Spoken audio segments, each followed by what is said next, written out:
Bon, salut Pauline. Salut Sam. Alors, tu nous avais promis de nous emmener dans l'usine AML, on y est. On y est, ça y est. Donc c'est une grande zone d'assemblage, alors principalement des vélos, hein, historiquement c'est ça. C'est ça en fait, on peut même dire qu'il n'y a que des vélos. Ouais. Et aujourd'hui en fait on a créé notre ligne d'assemblage de club de golf ici, donc qui est une nouveauté et pour AML et pour Lille. D'accord. Alors explique-nous en fait pourquoi est-ce qu'on a créé cette zone d'assemblage de clubs ici sur AML, à Between Village. Le Made in France a vraiment beaucoup d'avantages, Sam. Ouais. En fait, par exemple, un des premiers avantages, c'est bien sûr l'excellence produit. Inesis Golf Park est seulement situé à 10 minutes, un quart d'heure d'ici. Donc on va être au plus proche et de la production et de la conception, donc pour pouvoir tout gérer, les process et concevoir en fonction de la production. Donc une seconde chose aussi qui est facile avec le Made in France, c'est bien sûr l'environnement. En fait, le transport est beaucoup plus court par rapport à la Chine et du coup on va gagner vraiment en impact CO2. Et quelque chose aussi qui est très intéressant avec un Made in France, c'est la flexibilité qu'on va avoir. En fait, on va pouvoir produire à la commande client. Donc avec un flux direct, donc plus de stockage, ou en tout cas moins de stockage, et directement envoyé de l'usine chez le client. Comment ça se passe? Tu es parti d'une feuille blanche sur ce projet-là. Comment est-ce qu'on fait pour arriver à cette unité d'assemblage de club? Là, il faut vraiment monter en compétence sur chaque étape du processus de fabrication d'un club de golf. Parce qu'effectivement, on part vraiment d'une feuille blanche. Donc il faut étudier chaque étape et aller dans le micro-détail pour acheter les bonnes machines en fonction des bonnes capacités journalières ou hebdomadaires de la production. Donc c'est un gros travail qui a pris plusieurs mois avec plein de personnes de corps de métiers différents, de la qualité, de la sécurité, de l'industrialisation. Et là, on est pas peu fiers de ce que nous avons fait. Et bien voilà, justement, Samuel, bienvenue dans notre zone Inesis, avec notre fameuse promesse « We make golf easier ». Bon alors Pauline, ici on est devant le stock de composants. C'est la première étape, c'est d'avoir tous les composants qu'on va assembler, c'est ça? Exactement, donc on est devant ici le stock de têtes. Donc on reçoit toutes nos têtes qui sont soigneusement emballées, avec le petit poids de tête qui est très important. D'accord. Donc chaque carton correspond à un numéro de tête, hein, c'est ça? C'est ça, donc chaque carton correspond à un numéro de tête, arrive par 50 et à une dextérité. Droitier, gaucher. D'accord. Exactement. Et là, donc, nous avons l'armoire des shafts. Ok. Donc chaque shaft est également trié en fonction de sa taille pour les Nippon, parce qu'un Nippon c'est une taille. Et en bas, nous avons les UST. Et nous venons faire des petits chariots où on sélectionne chaque tête et chaque shaft avant montage. Et ce chariot-là suivra toutes les étapes du process de montage. Donc ça, c'est une commande, un client qui a commandé une série de clubs du Synco Pitch et on va monter ces clubs. Okay. Et on va les monter. Là, ils sont encore tout neufs. C'est parti. C'est parti. Première étape, la mesure de la coupe. Donc chaque club doit être mis à bonne longueur. Donc on positionne le shaft avec la tête. Hop. Et je viens selon ma spécification, ici. Si on est taille 1 ou taille 2 et on recoupe en fait le club en fonction de son numéro. Il arrive dans une taille standard, on va dire, c'est ça? Exactement. Et ensuite, nous, on vient ajuster ça. Voilà, donc on va couper le butt, donc qui est la partie là où il y a le grip sur le shaft, à une certaine longueur. Ok. Je viens faire un trait. Ouais. Et donc après, j'utilise la machine de coupe. Donc ça, par contre, aujourd'hui, je ne suis pas formée à l'utiliser. Donc c'est nos fitters Jonathan et Caroline qui le feront après pour nous montrer comment utiliser la machine. Donc suite à cela, nous allons aller vers une étape de ponçage. Encore une fois, Jonathan et Caroline sont formés pour ces machines aujourd'hui. Comme nous sommes en production et en étape industrielle, je ne peux pas le faire. Mais nous avons bien sûr développé une petite aide afin de bien poncer et une bande de largeur du ponçage.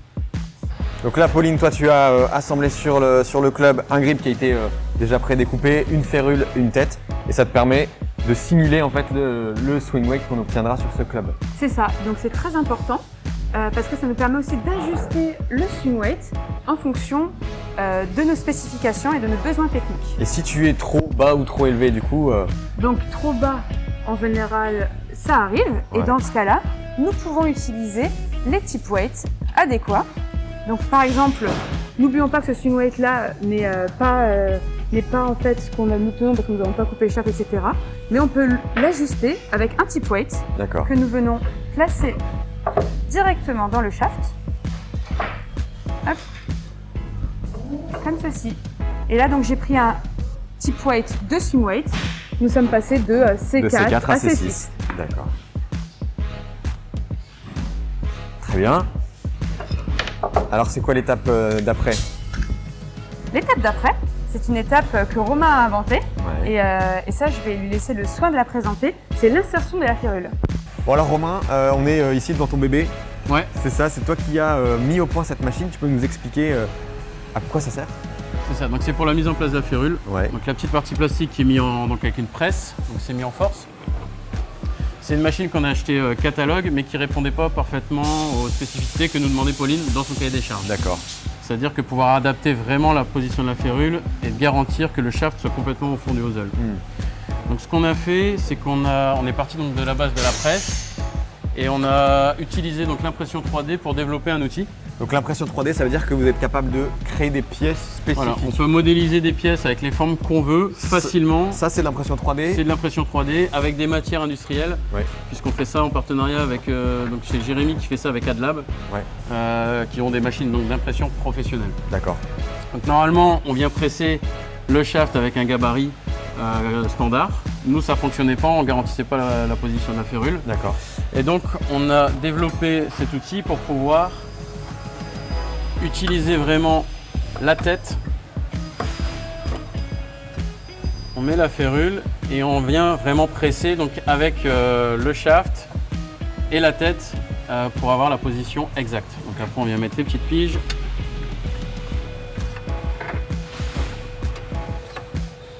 Ici, et quand je ferme, je fais un cycle, donc c'est un vérin pneumatique qui va venir presser et qui va nous garantir que le shaft est complètement au bout pour avoir un collage optimal de notre club.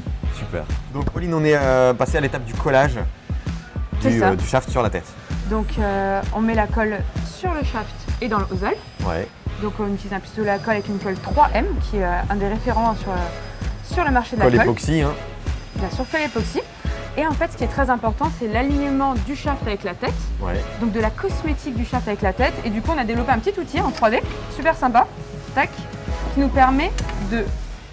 Donc on aligne bien la tête, qui nous permet de bien visualiser tout le long du shaft. Et donc là, ce que tu cherches à faire, c'est que le marquage qui est présent sur le shaft, qui est différent selon le modèle du shaft, il soit non seulement toujours aligné de la même façon selon la série, et par exemple là sur un shaft graphite, qu'on ne voit pas le marquage à l'adresse. Exactement, donc ça dépend des différentes marques.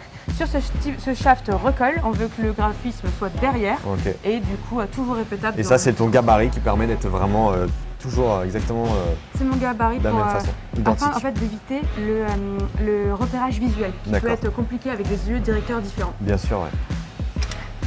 Une fois que cette étape est faite, donc on vient prendre le club et on le place en zone de séchage pendant 16 heures, toute la nuit. D'accord, ok. Avant de passer à l'étape suivante qui est donc, le grippage. Hein.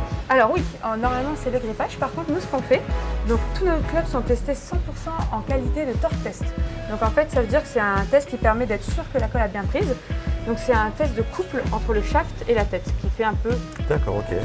Donc c'est un test où on doit atteindre au minimum 7,5 Nm pour être sûr que le shaft... Que la colle que l'étape de collage a bien été faite. Voilà, et qu'elle a bien été réalisée.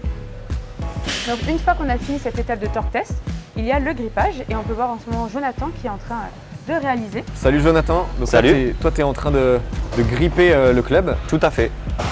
Et donc c'est pareil, ça c'est une machine que vous avez améliorée pour être conforme à notre cahier des charges, c'est ça? C'est exactement ça. On est venu ajouter un laser qui va de bout en bout du club pour ajuster, pour nous ajuster et qu'on soit bien dans l'alignement. Ouais, pour que le grip, le shaft, la tête soient parfaitement alignés. C'est ça, c'est exactement ça. Donc comme ça, du coup, j'ai un marquage qui me permet d'ajuster si besoin. Et après, on a une dernière étape qui est une sorte de contrôle qualité du collage. Oui, c'est exactement ça. C'est exactement ça. Ça s'appelle le torque test, du coup. Et qui nous permet de nous assurer que la tête soit bien collée.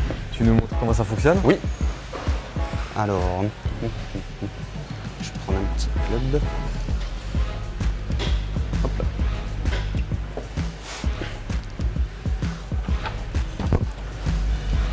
Alors voilà, je positionne mon club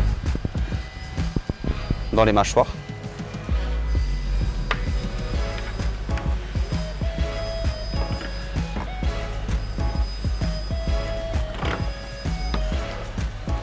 Je vais venir prendre ma clé dynamométrique pour m'assurer du couple donné cahier des charges. Voilà, j'ai pas besoin d'aller plus loin que ça.